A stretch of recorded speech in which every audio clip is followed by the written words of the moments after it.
नमस्कार। दीपावली की आप लोग सबको बहुत बहुत शुभकामनाएं। और जैसे मैंने कल भी बोला कि पिछले 13-14 महीने थोड़े डिफिकल्ट निकले हैं शेयर बाज़ार वालों के लिए। और शेयर बाज़ार वालों के साथ एक प्रॉब्लम होती है।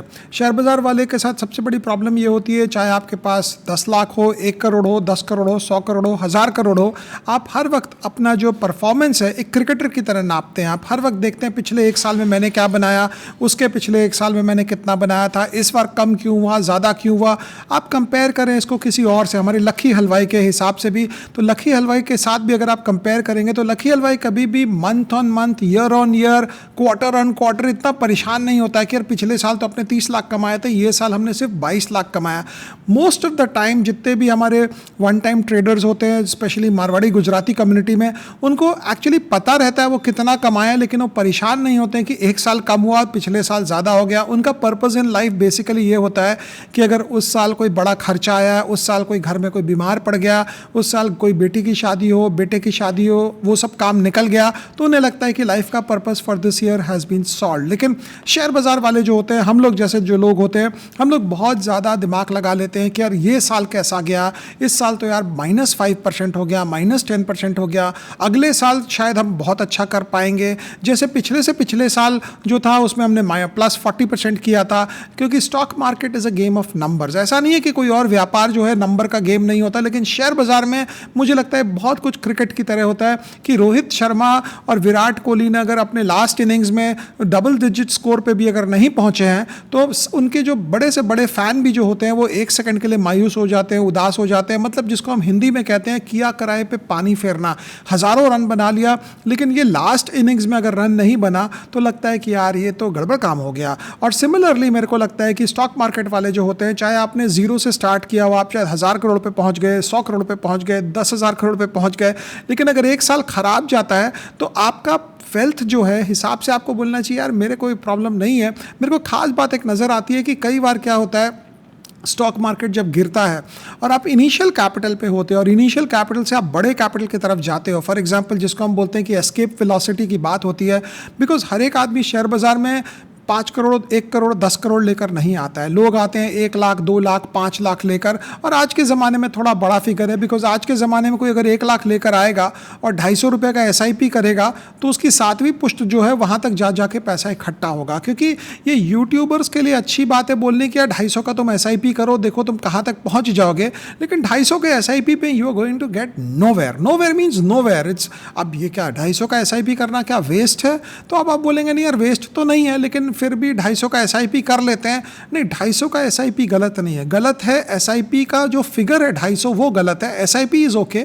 आप कहीं पे भी पैसा इन्वेस्ट करें, इतना इन्वेस्ट करें कि मीनिंगफुल हो। सिर्फ एक प्रोसेस नहीं कंप्लीट करना। मतलब आपके बेस्ट फ्रेंड की बेटी की शादी और आप लास्ट में पहुंचे और फोटो खिंचवा ली और वापस निकल गए, मतलब आप सारे शादी में नदारत थे, सिर्फ आप लास्ट में पहुंचे क्योंकि आपको उस दिन दुकान में थोड़ा काम एक्स्ट्रा था, थोड़ा फेस्टिवल टाइम था, आपको लगा है ग्राहक भाग जाएंगे, इनको भी मैं थोड़ा सा निपटा दूं और उसके बाद पहुंचूं शादी में। 250 का SIP उससे भी बदतर हालत है। मतलब आप अगर SIP कर रहे हो तो एक मीनिंगफुल अमाउंट डालो, कोई बड़ा अमाउंट डालो। मैं भी काफ़ी लोगों को बोलता हूं कि कोई बोलता है मेरे को 50,000 से चालू करना है, 1 लाख से चालू करना है। मतलब कर लो चालू, तुम्हारे मन की शांति की बात है, लेकिन 1 लाख और 50,000 से चालू करके कुछ होगा नहीं।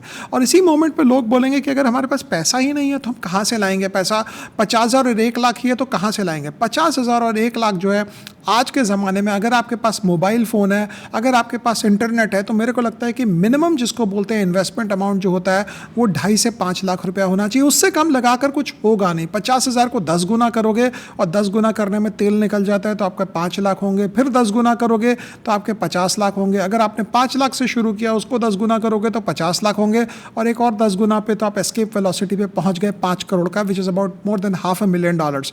प्रॉब्लम ये आती है हमारे यहाँ पे, अगर आप देखेंगे तो जेनरिक हिसाब से लोग अपना कोरम कंप्लीट करते हैं। मतलब अगर एंड ऑफ द मंथ हो गया, मैंने PPF में डाला, एंड ऑफ द मंथ हो गया, मैंने इधर डाला, मैंने थोड़ा रिकरिंग डिपॉजिट डाला, थोड़ा फिक्स डिपॉजिट डाला, थोड़ा दूध वाले बिजली वाले का निकाला, थोड़ा सा SIP निकाल दिया। वो फॉर्मेट जो है, क्योंकि अभी हम डिस्कस ये कर रहे हैं कि जो फिलॉसफी जो है कि पैसा थोड़ा से बहुत ज़्यादा कैसा बनता है। शुरुआत में तो पैसे की बहुत ज़्यादा किल्लत होती है, बहुत ज़्यादा शॉर्टफॉल होती है, तो वो पैसा आएगा कहाँ से? शुरुआत में जिसको हम बोलते हैं कि जैसे रॉकेट चलता है आसमान में, वो अपना फ्यूल खुद बनाता है।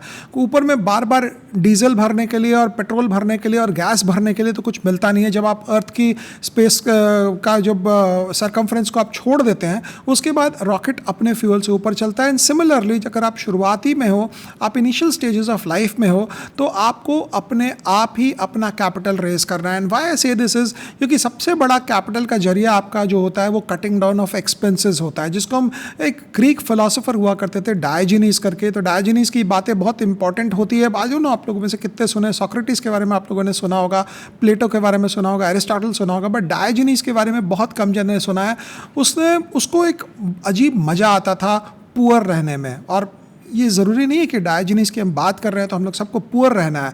बात है कि कहीं कहीं हमको किसी को भी देख कर उससे कुछ कुछ हमको अगर प्रेरणा मिलती है, कुछ सीखने को मिलता है, तो हमें सीखना चाहिए। जैसे डायोजेनीस की खास बात ये थी, उसको कोई भी चीज़ एक्स्ट्रा अच्छी नहीं लगती थी, क्योंकि उसको लगता था कि मेरे पास अगर कुछ होगा ही नहीं तो मेरे से कोई लेके ही नहीं जाएगा, अगर मेरी कोई सामान ही कोई लेके नहीं जाएगा तो मुझे दुख नहीं होगा। तो उसकी खास बात ये थी, थोड़ा सरके हुए बोल सकते हैं लोग कि यार ये इतना आदमी ऐसा कैसे सोच सकता है, but that's how people think. तभी उनकी बात हम 2000 साल भी बाद भी कर रहे हैं, 2500 साल बाद भी उनके जिक्र हो रहा है, उनका डिस्कशन हो रहा है, क्योंकि उनका खास बात ये था कि उनको ये लगता था कि सबसे बड़ा दुख इंसान का जब होता है जब उसका कोई उठाकर कोई सामान ले जाता है। तो डायोजेनीस के साथ यही था, उसको लगता था कि अगर मेरे पास कुछ होगा ही नहीं तो मेरे से कोई लेके क्या जाएगा, और मैं कभी दुखी ही नहीं होऊंगा, मैं खुश रहूंगा। और वो खुश रहता था, और खुश रहने के साथ साथ खास बात ये थी, उसके पास एक कप था पानी पीने का। तो एक बार उसने एक बच्चे को देखा कि वो हाथ से पानी पी रहा है, तो बच्चे को जब उसने हाथ से पानी पीते देखा तो उसने वो अपना कप उठा के फेंक दिया, बोले कप भी मेरे कोई दरकार की बात नहीं है।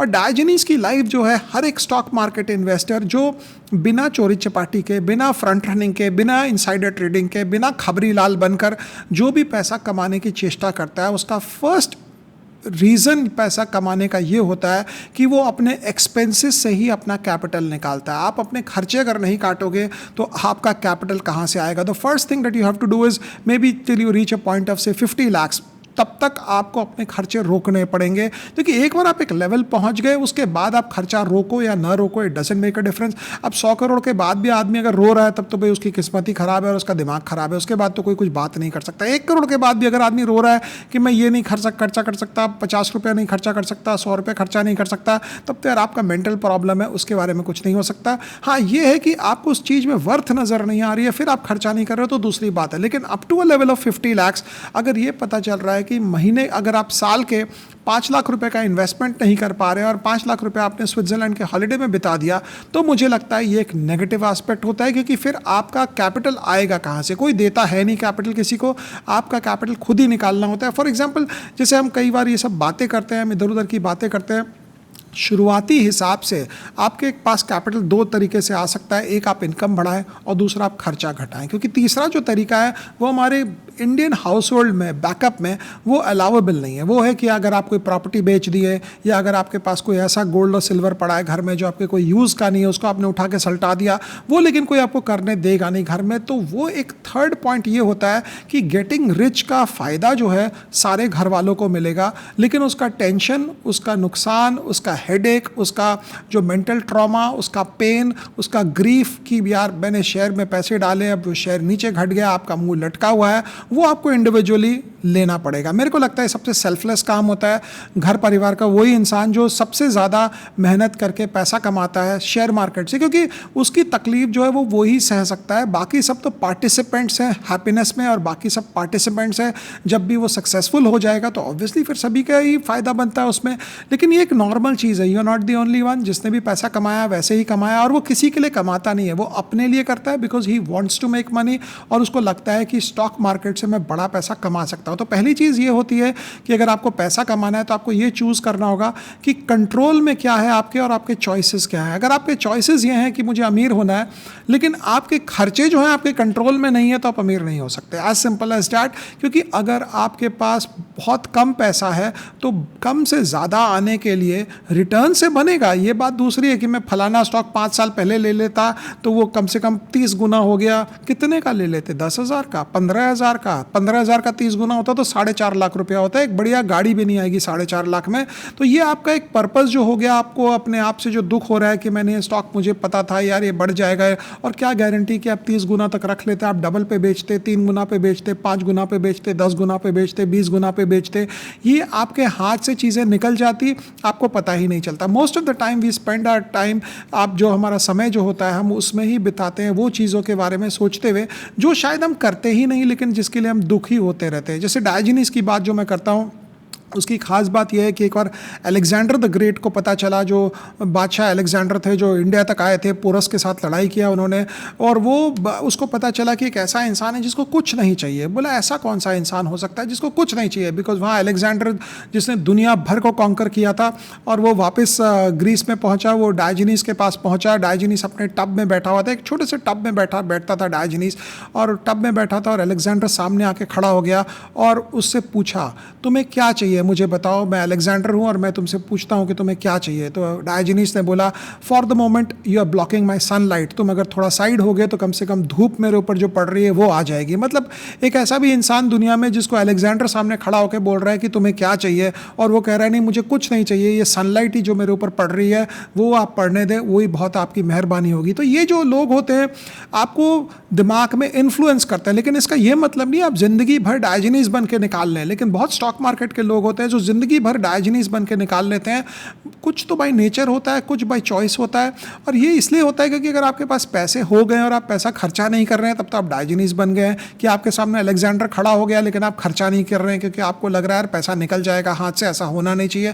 But on the other hand अगर आप स्टॉक मार्केट पर्सपेक्टिव से देखें, फर्स्ट चीज़ें जो होती है पैसा कमाने की वो चाहिए आपको कैपिटल। अगर कैपिटल ही नहीं है तो आप शेयर बाजार में पैसा कैसे कमाओगे, कहाँ से लाओगे? तो अगर आपका एक्सपेंसेस का कट डाउन नहीं होता है, आज दिवाली का दिन है, दिवाली में लोग मल्टी बैगर पिक्स देते हैं, लोग बोलते हैं ये स्टॉक ले लो, ये 10 गुना हो जाएगा, 20 गुना हो जाएगा, आपकी तकदीर पलट जाएगी, आपकी किस्मत पलट जाएगी। लेकिन यहाँ पे मल्टी बैगर में पैसा लगाने के लिए कहाँ से आएगा? अगर आप पैसा आपके हाथ में खुला रहे और फिर आप एक मल्टी बैगर में लगाएं तो वो मल्टी बैगर जो है वो मल्टी बैगर हो जाता है। बिकॉज आप कोई भी स्टॉक के अंदर 2 लाख रुपया लगाएं या 20 लाख लगाएं या 2 करोड़ लगाएं या 20 करोड़ लगाएं, जो इम्पैक्ट होगा 20 करोड़ का वो इम्पैक्ट 2 लाख वाले का नहीं होगा। लेकिन इसका ये मतलब नहीं है कि आप 2 लाख भी नहीं लगाएं।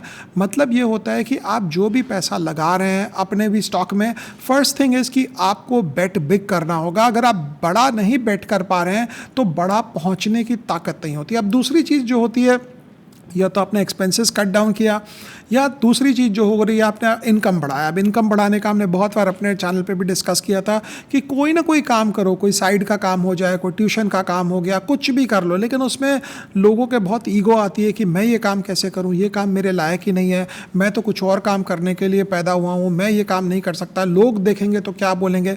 But then at that point it doesn't matter, आपको पैसा मिलेगा, आपको काम करना है, एज सिंपल एज दैट। वो अमेरिकन साइकोलॉजी, अमेरिकन मेंटालिटी समझना चाहिए। अमेरिका में खास बात ये होती है कि जो भी बच्चा होता है 13 साल का, 14 साल का, 15 साल का, वो पड़ोस के घर का जाकर घास काट देता है, लॉन मोइंग कर देता है, और उसको जो भी डॉलर मिलते हैं पॉकेट में डाल के ले आता है।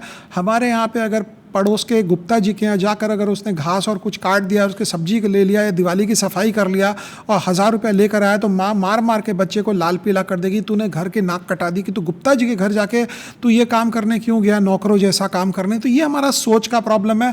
But then that's okay, because हमारा कल्चर वैसा है, हम सोच के ऐसे बड़े हुए हैं, क्योंकि हमें हर वक्त लगता है कि हमारे अंदर चाहे पैसे की ज़रूरत हो या नहीं हो, लोगों के आगे पता नहीं चलना चाहिए, विच इज़ ऑल फाइन। लेकिन दूसरी चीज़ जो होती है, अगर आपके पास कैपिटल थोड़ा बहुत बनता है, फिर आपको लेवरेज का फ्यूल मिलता है। मतलब कोई एक बैंक जो आपको पैसा देगी, या तो पर्सनल फाइनेंस से पैसा मिल जाए, या पे कहीं और से आपको पैसा मिले, कोई बैंक फंडिंग से पैसा मिले, फिर आपकी गाड़ी थोड़ी बढ़ती है। लेकिन 2 लाख रुपया अगर 2.5 लाख रुपया आप इन्वेस्ट कर रहे हैं तो उससे क्या बैंक आपको देगा, और क्या बैंक से आप लोगे, और क्या आप मार्जिन रखोगे वहाँ पे, और आपका एनहांसमेंट नहीं होगा। तो फर्स्ट थिंग इज़ कि आपको कम से कम मिनिमम, जिसको हम अंग्रेजी में मैनेजमेंट के स्टूडेंट जो होते हैं उनको पता होता है क्रिटिकल मास क्या होता है। इतना आप नहीं करोगे तो फिर पैसा कहाँ से आएगा?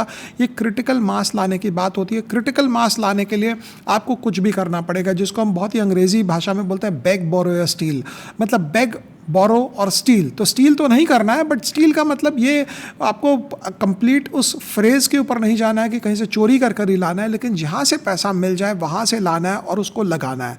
लेकिन इस बीच में सबसे बड़ी प्रॉब्लम ये होती है कि आपने पैसे बहुत लगा दिए, स्टॉक मार्केट आपका ऊपर चला गया, आपने पैसे कमा लिए, उस समय फील गुड है। लेकिन ये जो 12, 13, 14 महीने जैसा जो पीरियड निकलता है बीच में, इसमें सारी जिसको हम बोलते हैं सब कोई टाइफिस हो जाते हैं। बिकॉज इस पीरियड में आपका जो स्टॉक मार्केट का जितना जोश होता है वो हर एक पासिंग डे में ठंडा होता है।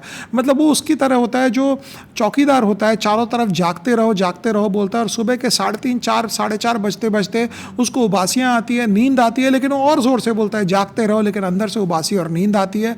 और वो आपको जो फलक्रम पॉइंट होता है, ब्रेक डाउन पॉइंट होता है कि जहाँ आदमी बोलता है कि यार आर पाचीना और नहीं हो रहा है, अब इसको बंद करो, कम से कम अपने काम धंधे पे लगो। तो बहुत ज़्यादा स्टॉक मार्केट के लोग होते हैं जो एक कमिंग बेयर मार्केट में शेयर बाज़ार को छोड़ देते हैं, और तो जब नेक्स्ट बुल मार्केट आता है तो वो वहाँ पे रहते ही नहीं है। स्टॉक मार्केट में अपना भाव देखना बंद कर देते हैं, वो फॉलो करना बंद कर देते हैं अपने डीमैट को। बहुत जनों का ये एक बहुत खास बात है, क्योंकि वो घाटे में कोई चीज़ बेचते नहीं है, वो बोलते हैं मैं तो देखना ही छोड़ दिया हूँ यार, जब होगा, जब बढ़ जाएगा तो हमें दिख जाएगा, अब देख कर क्या फ़ायदा, अपने काम धंधे में लगो। अगर आप उस मोड में आ गए हो तो ये याद रखना कि नेक्स्ट बुल मार्केट में आप पार्टिसिपेट नहीं कर पाओगे। अगर आपको नेक्स्ट बुल मार्केट में पार्टिसिपेट करना है तो आपको स्टॉक्स देखने भी है, आपको उनको एनालाइज भी करना है, और आपको वैसे ही काम करना है जिसको हम अंग्रेजी में कहते हैं business as usual, BAU, business as usual. क्योंकि कुछ चीज़ें जैसे मैंने बोला आपके कंट्रोल में नहीं है, विच इज़ की बुल मार्केट आएगा कि नहीं आएगा, आपके स्टॉक्स 10 गुना बढ़ेंगे कि 50 गुना बढ़ेंगे कि 100 गुना बढ़ेंगे कि -10%, -20%, -50% होंगे, वो आपके कंट्रोल में नहीं है। लेकिन आपका चॉइस है, आप उस चॉइस के साथ आप वो स्टॉक्स ले सकते हो जहाँ प्रोबेबिलिटी उस स्टॉक की बढ़ने की ज़्यादा होती है। तो ये चीज़ें जो होती है, फॉर एग्जाम्पल आपकी अगर हाइट 5 फीट 8 इंच है और आप सोचते हैं यार अगर मैं 5 फीट 10 इंच का होता, बस 2 इंच एक्स्ट्रा मिल जाता तो कितना बढ़िया होता। तो ये चीज़ें जो है ये हमारे कंट्रोल में ये भी नहीं है। लेकिन हाइट आपको बढ़ानी आपके कंट्रोल में नहीं है, लेकिन अगर आपका वेट 112 किलो है तो उसको आप 92 kg ला सकते हैं, वो आपके कंट्रोल में है। तो अमीर होना जो है वो आपके कंट्रोल में है, लेकिन वो चॉइस जो होता है वो किस हिसाब से आप अमीर होंगे, उसके लिए आपको बहुत ज़्यादा हिसाब से पब्लिकली जो होता है कि पब्लिकली लोग आपको काफ़ी हिसाब से आपके जो स्ट्रैटेजी है उसको लेकर आपको निगेट करेंगे, आपको बोलेंगे यार तू हर वक्त पैसे के बारे में सोचता है। हाँ सोचते हैं, क्योंकि पैसे के बारे में हर एक आदमी सोचता है, लेकिन जो आदमी ज़्यादा सोचता है और ज़्यादा बोलता है he is called out for it. तो इंपॉर्टेंट होता है समझना कि अगर आप स्टॉक मार्केट के पार्टिसिपेंट हैं तो पहली चीज़ ये होगी कि अगर आप कोई पार्टी में गए, अगर आप कोई घूमने फिरने गए लोगों के साथ, और जो लोग शेयर बाज़ार की बात नहीं कर रहे हैं, जो लोग ये बात कर रहे हैं कि नेक्स्ट मूवी कौन सी लॉन्च होगी या क्रिकेट में कल क्या हुआ, क्रिकेट देखना एक बात होती है, लेकिन क्रिकेट के बारे में जो डिस्कस कर रहे हैं, और आप हर्षा भोगले नहीं है, हर्षा भोगले क्रिकेट के बारे में बात करते हैं तो उसके पैसे मिलते हैं, रवि शास्त्री क्रिकेट की बात करते हैं तो पैसे मिलते हैं, सुनील गावस्कर बात करते हैं तो पैसे मिलते हैं, लेकिन एक नॉर्मल आदमी क्रिकेट की बात करते हैं तो उसको पैसे नहीं मिलते हैं। तो वो आपको समझना पड़ेगा कि अगर आप अपना समय वेस्ट कर रहे हैं next day in just discussing about events which are not going to add anything to your net worth, I think कि वो एक रॉन्ग पाथ होता है। इंपॉर्टेंटली अगर आप काफ़ी हिसाब से बात करें, लोग जो होते हैं जनरली जेनेरिक हिसाब से मैंने देखा है बहुत जनों को कि स्टॉक मार्केट में एक जिसका दम कितना है पैसा कमाने का। मेरे साथ जब स्टार्ट हुआ था 2002-2003 के एरा में, एक एक जन आए और मैं हर एक आदमी से कुछ ना कुछ सीखता हूँ, और सीखता हूँ इसलिए हूँ बिकॉज वो मुझे एक डेटा पॉइंट छोड़ कर जाता है। आज हमारे हज़ारों स्मॉल केस के सब्सक्राइबर्स हैं, यूट्यूब मेंबर्स हैं, उनसे भी मैं काफ़ी कुछ सीखता हूँ। कुछ आपके ईमेल्स आते हैं उससे सीखते हैं, कुछ पार्टिसिपेंट्स से सीखते हैं, कुछ ये सीखते हैं कि क्या हिसाब से लोग सोचते हैं। तो काफ़ी लोगों का ये रहता है कि हमारा तो भाई दरकार इतना ही है, कमाना सबको है लेकिन रिस्क किसी को नहीं लेना, ये मेरी खास बात है। फॉर एग्जाम्पल जब मैं स्टॉक मार्केट इन्वेस्टिंग स्टार्ट किया था 2002-2003 में, जो मेरे साथ लोग थे, जैसे जैसे किसी का 8 करोड़ 10 करोड़ हुआ वो स्टॉक मार्केट से छोड़ दिए। ये नहीं कि स्टॉक मार्केट करना ही नहीं है, मतलब रिस्क का टेम्पो जो कम कर दिए, लार्ज कैप्स ले लिए, ऐसे थकेले स्टॉक्स ले लिए जो शायद चलेंगे नहीं लेकिन जो गिरेंगे भी नहीं और जो शायद मरेंगे नहीं। कुछ स्टॉक्स ऐसे थे जो उनके शायद 10 गुना 20 गुना हो गए, 30 गुना हो गए, साथ साथ इन्वेस्टिंग करते थे। पैंटालून में इन्वेस्ट किया, लेकिन उन्हें लगा मेरे लाइफ का पर्पज़ हो गया, मुझे आरामदायक ज़िंदगी चाहिए, मेरे को घूमने जाना है, सिंगापुर जाना है, स्विट्ज़रलैंड जाना है, मेरे को एक मर्सिडीज़ गाड़ी चाहिए, बिकॉज पैसा काफ़ी बन गया। कुछ लोग होते हैं और और वो ऐसे ही लोग बनाएंगे जिनको स्टॉक मार्केट में सिर्फ पैसा कमाने के लिए आना होता है। और अगर आप पैसा कमाने के लिए स्टॉक मार्केट में आए हो तो आप एक लेवल के ऊपर जाओगे नहीं, क्योंकि जब आपका पैसा कमाई हो जाएगी उसके बाद आप स्टॉक मार्केट में क्यों रहोगे। तो काफ़ी लोग जो कहते हैं कि यार 500 करोड़, 1000 करोड़, 100 करोड़, 50 करोड़, रैंडम फिगर्स है, कुछ भी फिगर आप ले लो, उसके बाद what keeps you going. So the thing that keeps you going most of the time वो ये होती है कि एक लेवल के बाद आपको लगता है कि आपके पर्पस इन लाइफ सॉल्व हो गया, लेकिन उसके बाद आपको ये रहता है कि यार ये सामने पड़ा है, इसको भी ज़रा कर लें, ये एक नया बुल मार्केट आएगा उसमें भी पार्टिसिपेट कर लें, और दैट पुल्स यू थ्रू। तो ये जो पुल बैक फैक्टर जो आता है ये पैसे के लिए नहीं आता है, ये क्योंकि आप खाली बैठे बैठे क्या करोगे, because you love the game and that is why you want to do it. मेरे को एक चीज़ पता है कि अगर आप स्टॉक मार्केट में 20 साल, 25 साल, 15 साल, 20 साल, 25 साल बिता दिए तो ऑब्वियसली फिर इतने बड़े टेन्योर के बाद आपको समझ में आ जाता है क्या करना क्या नहीं करना। वॉरेन बफेट जैसे फॉर एग्जांपल 1998, 99, 2000 में कंप्लीट टेक रैली को मिस किया, उसके बाद भी वॉरेन बफेट हो गए। राकेश झुंझुनवाला ने 98, 99, 2000 में कंप्लीट टेक रैली जो इंडिया में हुई थी, नैस्डैक बबल हुआ था जिसमें इन्फोसिस 50 गुना हुआ था between 1998 to 2000, he missed it all. उसको कंप्लीटली उनके एक पास शायद मेरे ख्याल से एक भी शेयर नहीं था for the entire rally, but then Rakesh Jhunjhunwala made his money in Titan उसके बाद। तो ये इसमें ये नहीं है कि एक आपका इवेंट ख़त्म हुआ तो आपके हाथ से चीज़ें निकल गई, आपके बाद उसके बाद आएगा, उसके नेक्स्ट बुल मार्केट आएगा। जैसे मैं काफ़ी बार बोलता हूँ कि जो स्टॉक मार्केट पार्टिसिपेंट होता है, जो मल्टी बैगर वाला होता है, जो बड़ा पैसा बनाने वाला होता है, वो स्लिप फील्डर की तरह होता है। स्लिप फील्डर वो होता है कि अगर एक कैच आपको लंच के पहले मिस हो गया तो शायद टी के पहले एक और कैच आ जाएगा या एंड ऑफ द डे पे एक और कैच आ जाएगा। ज़रूरी नहीं कि एक कैच आपका मिस हो गया या एक बॉल आपको दिखी नहीं और वो फुट करके अंदर घुस के आ गई और सीधा आपको एलबीडब्ल्यू प्लम बिफोर विकेट कर दिया और आप जीरो पे आउट होकर वापस आ रहे हैं और नीचे स्क्रीन के वो डक्स बन रहे हैं ऑस्ट्रेलियन स्टाइल में। तो इट डजंट मीन कि आपकी लाइफ जो है वहीं पे एंड हो गई है। Life will start and restart. Stock market participant की एक खास बात होती है कि उसको unlike a cricketer, unlike a sports person, unlike a Bollywood star, उसकी लाइफ जो है वो लिमिटेड टू शेल्फ लाइफ नहीं होती है। At the age of 93, 94, 95 Warren Buffett अभी भी वॉरेन बफेट है, लेकिन अगर वॉरेन बफेट एक बेसबॉल प्लेयर होता या कोई क्रिकेटर होता, विकेट कीपर होता, तो 95 साल की उम्र में तो उसको कोई टीम में नहीं रखा गया होता। तो ये खास बात स्टॉक मार्केट की है कि यहाँ पे आपका जो कंपाउंडिंग है, जो एन है, जो नंबर ऑफ ईयर्स है, that works in favour of you.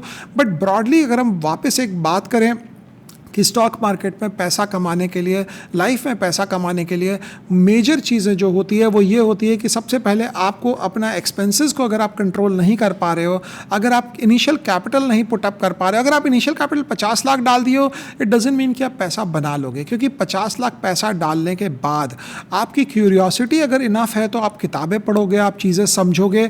और the last thing to do and read is the newspaper, क्योंकि न्यूज़पेपर आपको सिर्फ एक दिन की टाइमलाइन की चीज़ें बताता है, वही चीज़ें बताता है जो एक दिन के लिए वैलिडिटी की होती है। अगर आपको स्टॉक मार्केट में एक्चुअली पैसा कमाना है तो आपको बुक्स पढ़ने होंगे, लेकिन बुक्स पढ़ने का आज का ज़माना ही नहीं है। आजकल आदमी एक्स पे इतना समय लगाता है, यूट्यूब पे इतना समय लगाता है, हमारे चैनल देखने में इतना समय लगाता है कि उसको ये समझ में ही नहीं आता है कि मैं ये जो लिमिटेड वैलिडिटी वाली चीज़ें जो है, लिमिटेड टाइम पीरियड वैलिडिटी वाली जो चीज़ें हैं उस पर कितना समय लगाऊँ। अगर आपके घर में 4 न्यूज़पेपर आ रहे हैं तो I think it's a waste of time, waste of money and waste of everything, क्योंकि वो न्यूज़पेपर आपको यही बताएगा कल क्या हुआ और ये कभी भी नहीं बताएगा कि अगले साल क्या हो सकता है और उसके अगले साल क्या हो सकता है। लेकिन स्टॉक मार्केट में पैसा वही कमाता है जो ये सोच पाने की शक्ति रखता है कि अगले साल क्या होगा और उसके अगले साल क्या होगा, और उसकी जो आपको जो एमिनेशन जिसको हम कहते हैं वो आपको रीडिंग बुक्स से आएगी। अगर आप किताबें पढ़ सकते हैं तो नथिंग लाइक इट। अगर आप वो इंटरव्यूज़ देख सकते हैं, अगर आप वो यूट्यूब चैनल से आप कुछ किसी का कोई व्यू ले सकते हैं जो बड़ा पैसा बनाया है स्टॉक मार्केट में और जो लंबी बातें कर रहा है, तभी आपका बड़ा पैसा बनेगा। अगर कोई स्टॉक मार्केट का पार्टिसिपेंट है और वो पार्टिसिपेंट आपको यही बता रहा है कि अभी अगले 2 महीने में कहाँ तक मार्केट जाएगा, उसके 2 महीने में कहाँ तक जाएगा, 1 साल के बाद मार्केट कहाँ तक जाएगा, it's not going to be of any help to you, क्योंकि वो यही बताएगा 1 साल के बाद मार्केट कहाँ तक जाएगा। लेकिन जो बड़ा पैसा कमाता है इंसान, वो ट्रेंड्स को पकड़ता है, ऐसा ट्रेंड पकड़ता है जो अगले 3 साल, अगले 5 साल, अगले 10 साल की वैलिडिटी वाले ट्रेंड्स होते हैं। और वो ट्रेंड बहुत कम हिसाब से लोग जो हैं वो पब्लिकली आकर बोलते हैं। तो स्टॉक मार्केट पर्सपेक्टिव से अगर हम देखेंगे तो एडुकेशन हेल्प्स, लेकिन सबसे बड़ी प्रॉब्लम ये होती है जो पढ़े लिखे लोग होते हैं उनको वो कंफ्यूजिंग मॉडल पे आते हैं। और मैंने बहुत बार बोला है कि अगर आप ऑल थ्रू आउट फर्स्ट आए हैं स्टॉक मार्केट के जो पार्टिसिपेंट्स हैं, और आप अपने एकेडमिक करियर में ऑल थ्रू आउट टॉप किए हैं, अगर आप टॉपर इन ऑल रहे हैं, तो आपको डिफीट लेना आपके लाइफ का पार्ट नहीं होता, क्योंकि जब भी रिजल्ट निकला आप फर्स्ट आए, जब भी रिजल्ट निकला आप फर्स्ट आए, आप कभी भी सेकंड नहीं आए, थर्ड नहीं आए, फोर्थ नहीं आए, तो वो आपको प्रॉब्लम क्रिएट करता है। मेरे बच्चे जब अपना रिजल्ट लाते थे तो I was a little apprehensive of my son, क्योंकि वो जब रिजल्ट लाता था तो मेरे को लगता था बस वो फर्स्ट नहीं आया, and later on he also realised कि वो आके बोलता था मैं सेकंड आया, तो मैं ज़्यादा रिलीव्ड होता था, बिकॉज मुझे लगता था फर्स्ट अगर आ जाएगा तो दिमाग जो है वो बंद हो जाता है, बिकॉज फिर आदमी कभी भी डिफीट नहीं ले पाता है। आप ऑल थ्रू आउट टॉपर रहे होगे, आप स्टॉक मार्केट में आओगे और पहला ही स्टॉक लोगे, और एंड ऑफ द डे वो जब -4% होगा आपको लगेगा ये काम गड़बड़ है, ये काम नहीं करना चाहिए। कई बार आप गूगल करके देखना, आईआईटी के जो मेजर टॉपर्स होते हैं पिछले 30 साल 40 साल के, वो ज़्यादा से ज़्यादा लोग प्रोफेसर्स बन जाते हैं। एक थॉट उसका ये होगा कि वो प्रोफेसर इसलिए बनते हैं क्योंकि उन्हें वो अपने सब्जेक्ट से प्यार इतना होता है कि उन्हें लगता है मैं सब्जेक्ट के साथ ही रहूं, और दूसरा थॉट ये है, जो मेरा थॉट ये है, कि उनको लो रिस्क काम करना होता है, कि रिस्क नहीं करना है, तो इसलिए या तो वो प्रोफेसर बन जाते हैं या फिर वो जाकर कहीं पे ऐसा नौकरी कर लेते हैं जहाँ उनकी स्टेबिलिटी वाली काम होती है। लेकिन अगर आप यूएस में देखेंगे, वो माइंडसेट का चेंज है। स्टैनफोर्ड का जो काम करने वाला आदमी होगा, पढ़ के निकला हुआ आदमी होगा, या हार्वर्ड का होगा, वो एक बिजनेस इंक्यूबेट करता है। वो हमारे ओवरऑल दायरे के हिसाब से अगर आप देखेंगे तो इंडियन कॉन्टेक्स्ट से जो रिस्क की प्रॉब्लम होती है कि पैसा सबको कमाना है, रिस्क किसी को नहीं लेना। आपको एक एवरेज पेरेंट को देख लीजिए, अगर बेटे की नौकरी लग गई है और बेटा गाड़ी लेने का सोच रहा है, तो पेरेंट सोचेगा किसी ढंग से इसको यार डाउन पेमेंट कराकर इसका एक घर दिलवा दे, कम से कम ज़िंदगी भर इसके जो पैसे हैं वो सेफ हो जाएंगे। लेकिन वो ज़िंदगी भर वो घर का कोलू का बैल बन जाएगा, अपना ईएमआई दे देकर घर देगा। लेकिन सबसे बड़ी मुसीबत होगी, लोग बोलेंगे सर अगर घर नहीं लेंगे तो शायद शादी अच्छी नहीं होगी, और शादी करने के लिए घर लेना है, और इसीलिए लोग घर भी लेते हैं कि यार कुछ दिखाना पड़ेगा कि यार हमने घर ले लिया। लेकिन ये सब फियर फैक्टर जो होता है, ये लोगों के लिए हमारे यहाँ पे ज़्यादा प्रॉब्लम है। But then you have to break through the clutter. ये क्लटर की बात होती है इसलिए बिकॉज एक बात, जैसे फॉर एग्जांपल एक शायद प्लेटो करके एक फिलासफर थे, ग्रीक फिलासफर, ये 300-400 साल बिफोर क्राइस्ट वाली बातें हो रही है।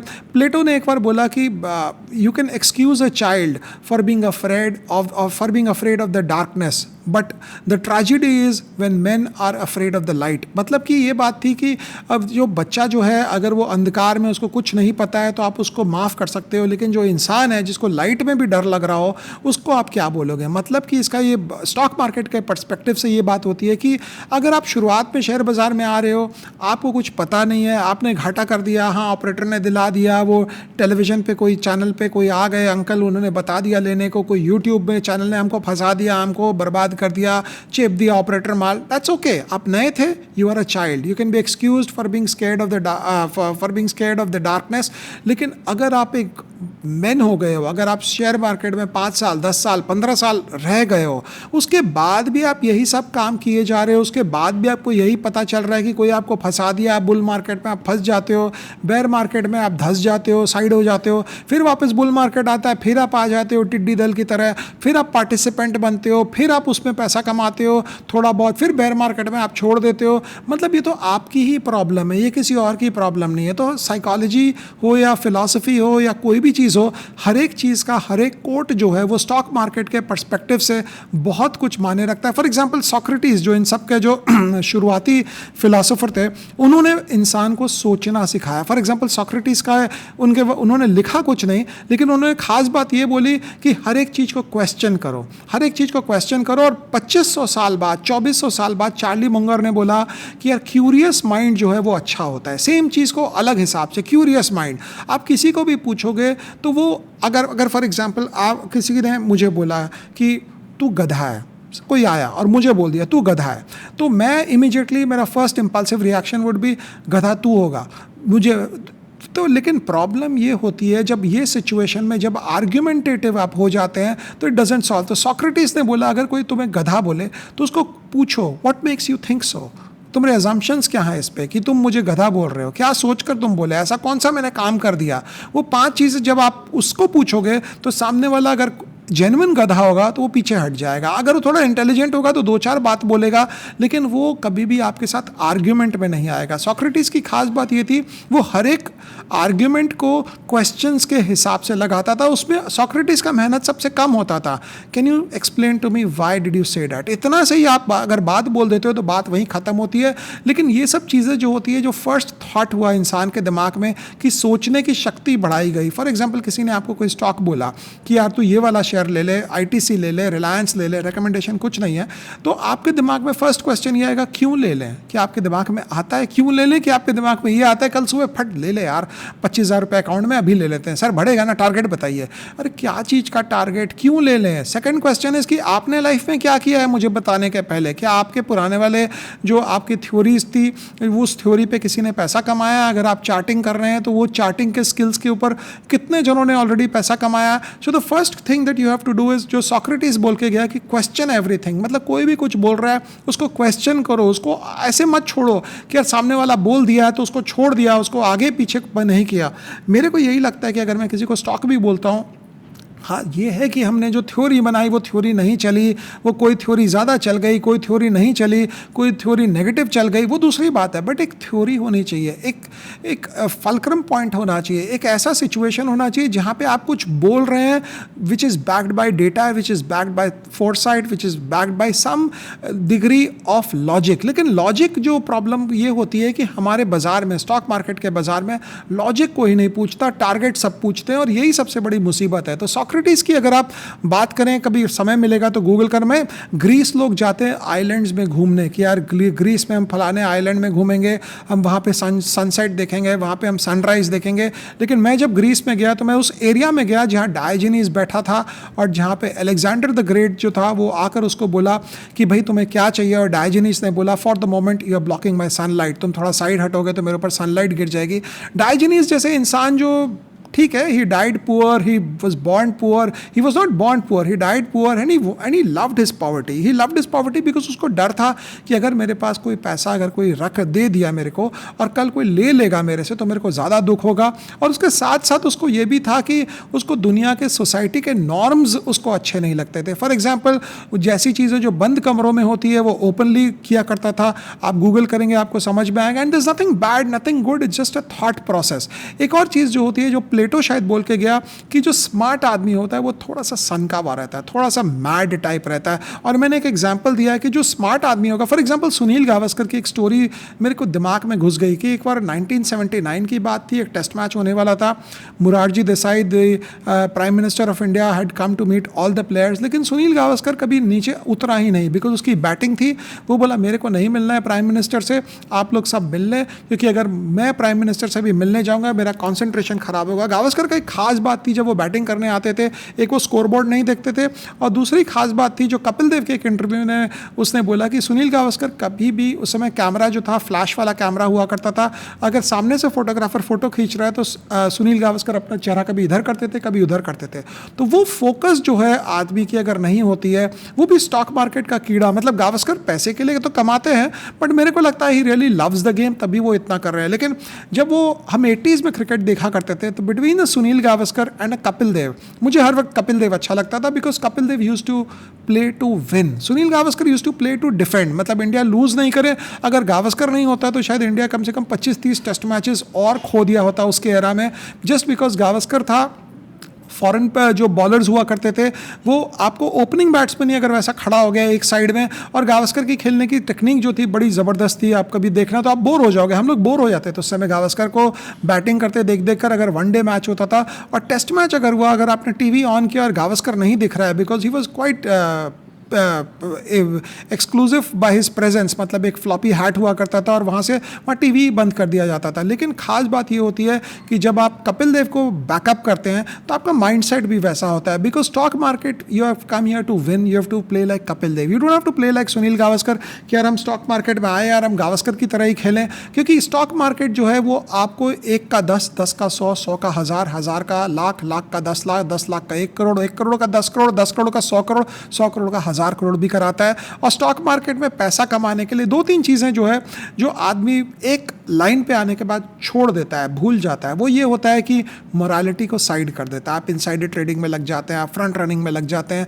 और ये बात ना सोचें कि अगर आपने 1000 करोड़ 2000 करोड़ कमाया है चोरी चपाटी करके तो किसी को नहीं पता, सबको पता होता है। कोई ना कोई किसी न किसी को बताता है, और कोई ना कोई जब किसी न किसी को बताता है तो ये न्यूज़ बाहर निकलती है, न्यूज़ बाहर फैलती है। तो आप पैसा कितना ही कमा लो, इज्जत आप नहीं कमा सकते हो। तो स्टॉक मार्केट हो या कोई भी मार्केट हो, अगर आप पैसा कमा रहे हो तो हर वक्त आप ये देखो कि आपकी मोरालिटी और आपका ट्रुथफुलनेस जो है वो उसके साथ होना चाहिए, तभी आप पब्लिक व्यू में रिस्पेक्टेबल बनोगे। You don't want to be respected for the money that you have made, you want to be respected for the wisdom that you throw at the crowd. ये जो इंपॉर्टेंट बात होती है, ये हमारे यहाँ पे थोड़ा हम इग्नोर कर देते हैं। बिकॉज हमारे यहाँ मैंने देखा है कई बार बहुत जन है जो शायद लाइफ में 10 करोड़ 15 करोड़ 20 करोड़ रुपए कमा लिए होंगे कहीं पे नौकरी करके, कोई बड़े बड़े कोई ग्रुप्स के अंदर काम करके, लेकिन वो अपनी बेटी की शादी जब करते हैं ना तो वो कभी भी ओपनली वो पैसा नहीं दिखा सकते, क्योंकि उनको पता है कि उस पैसे को अगर वो दिखाएंगे तो उनका बॉस आएगा, और जब बॉस आएगा और बॉस इधर उधर देखेगा और बॉस को लगेगा कि यार इसने खर्चा ज़्यादा किया, इसकी तनख्वाह तो सिर्फ 70,000 रुपया महीना है, लेकिन बेटी की शादी में इसने 7 करोड़ रुपए खर्चा कर दिया है, तो ये पैसा आया कहाँ से? तो वो भी बहुत ही गरीब इंसान है मेरे हिसाब से, जो पैसा खर्चा करके किसी को बता नहीं पाता है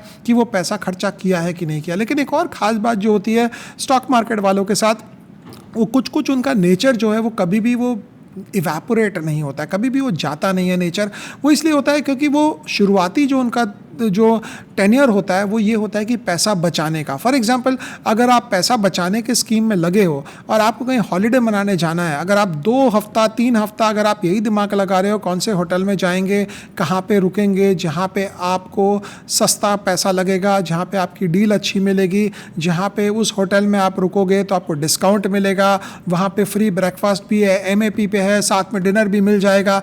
अगर आप इतना समय इधर लगा रहे हो, इससे अच्छा कुछ समय किताबें पढ़ने में लगाओ, कुछ समय अपना नॉलेज गैदरिंग में लगाओ। जैसे मेरे यहाँ पे बहुत सिंपल फंडा है, हम कहीं पे भी घूमने जाते हैं, या तो मेरे पास रिक स्टीव्स की किताब हो तो मैं उसके ऊपर फॉलो करता हूँ, और नहीं तो मुझे पता ही नहीं होता है कौन से जगह कहाँ जा रहे हैं, बिकॉज मेरी वाइफ सब कुछ करती है and she knows very well कि मैं दिमाग भी नहीं लगाता हूँ, बिकॉज मुझे लगा what a waste of time, मैं क्यों दिमाग लगाऊँ इसमें, इस काम को करने में, क्योंकि 1 person is enough to do it, और हर एक घर में एक आदमी इनफ होता है। तो जो स्टॉक मार्केट वाला आदमी होता है उसको एक कंट्रोल छोड़ देना चाहिए। अच्छा, उससे 2 चीज़ें होती है, एक तो आपका समय खाली मिला आपको, और एक दूसरा वाला भी खुश कि यार मेरे को इतनी अथॉरिटी है कि मैं डिसाइड कर सकती हूँ या कर सकता हूँ कि मुझे कहाँ जाना है और कहाँ नहीं जाना है, कहाँ रुकना है कहाँ नहीं रुकना है। ऑफकोर्स आपको बजट कंस्ट्रेंट रखना पड़ेगा, but then the problem here is कि बजट्स के हिसाब से अगर आप चल रहे हो तो मतलब कि you are not yet ready for it. आपको कहीं पे भी जाना हो, ये याद रखो कि बजट जो है वो आपको ऐसा होना चाहिए जिसको फाइनेंशियल फ्रीडम हम कहते हैं। फाइनेंशियल फ्रीडम का ये मतलब, अगर मुझे आज सुबह अभी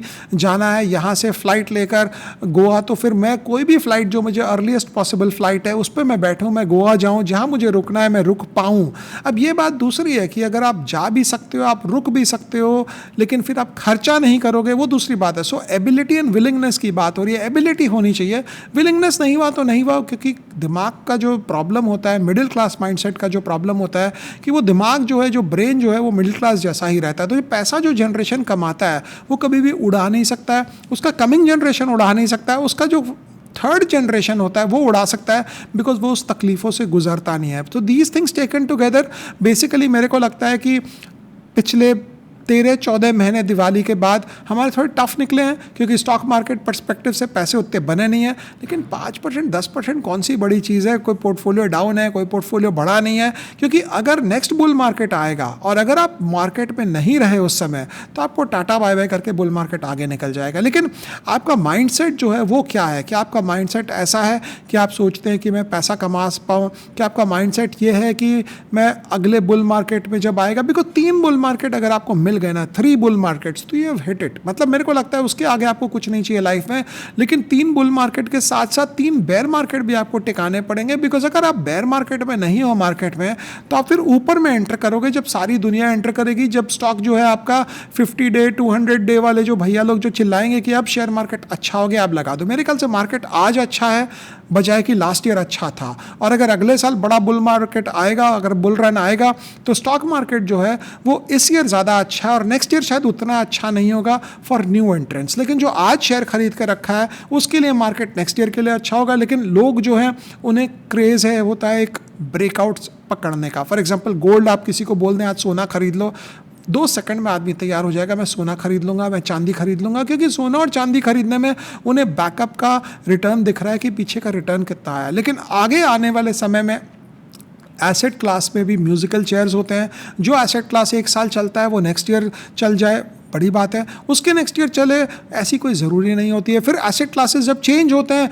और अगर आप हर वक्त मोमेंटम पकड़ते रहोगे तो आप ऊपर में ही पकड़ोगे और ऊपर में बेचोगे। सेलिंग हायर इज़ ओके, लेकिन बाइंग हाई जो है वो कोई ख़ास बात नहीं होती है। मेरे को लगता है कि अगर आप नीचे में रहोगे, नीचे में आप स्टॉक मार्केट पर टिके रहोगे तो आप स्टॉक लोगे और आगे बढ़ोगे। काफ़ी लोगों को लग रहा होगा कि मैं स्टॉक मार्केट के लिए ऐसा क्यों बता रहा हूँ, और वो इसलिए बता रहा हूँ बिकॉज मैंने अपने सारे पैसे जो है स्टॉक मार्केट में बनाए और धूप हो या छाओ हम लोग स्टॉक मार्केट में ही टिके रहे। कुछ भी होता गया, कुछ भी होता रहा बाजार में, मैक्रो इकोनॉमिक एनवायरनमेंट हुआ, ग्लोबल फाइनेंशियल क्राइसिस हुई, एक से एक हुआ, पिग्स की थ्योरी आ गई। पिग्स मतलब Portugal, Ireland, Greece and Spain, ये चारों पांचों जो देश थे ये सब की बैंक्रप्सी की बात हो गई, ख़त्म हो जाएगा। लेकिन सब देखा हमने 2012-13 में एक टेपर ट्रांट्रम्स करके कुछ आया था, वो देखा।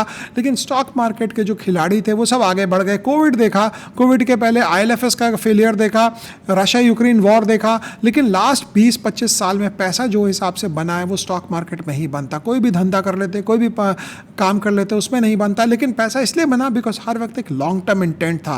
लेकिन माइंडसेट जो है आपका, mindset you can not change. जो भी आपका माइंडसेट रहेगा, माइंडसेट तो आपका मिडिल क्लास वाला ही रहेगा और वो वैसा ही रहेगा, दैट्स नॉट अ प्रॉब्लम। लेकिन जो आपका गोल्स इन लाइफ होते हैं वो बड़े होने चाहिए। एडुकेशन भी हो गया आपके पास, पढ़ाई लिखाई कर लिया आपने, किताबें पढ़ लिया, 100-150 किताबें पढ़ लिया, लेकिन उसके बाद आपके गोल्स इन लाइफ बड़े नहीं है तो आप 100-150 किताब पढ़ के भी आप इंडेक्स फंड में ही इन्वेस्टिंग करोगे। इंडेक्स फंड अगर आपको अच्छा लग रहा है तो आप करें।